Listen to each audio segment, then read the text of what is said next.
Wanaume mna nini?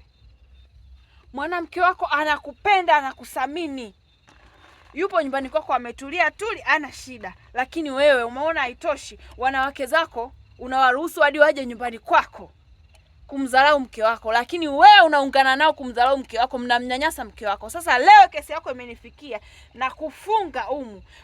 Utokuwa na mwanamke yoyote zaidi ya mke wako, utokuwa na mwanamke yoyote zaidi ya mke wako. Utampenda mke wako, utamthamini mke wako, mapigo yako ya moyo yaende mbio yakimwaza mke wako, kama ambavyo ulikuwa mwanzo ukimfanyia hivyo.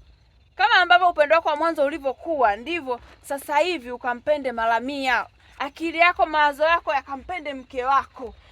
Kadri jinsi ninavyovunja mayai haya, basi ukimsaliti mke wako, ukitoka nje ya mke wako, pale unapoanza tu kunyonywa 1200 zako, basi na zenyewe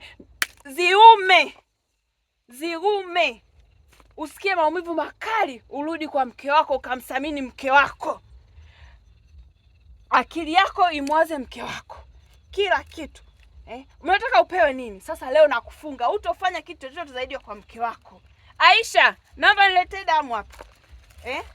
Unataka upewe nini? Nini upewe?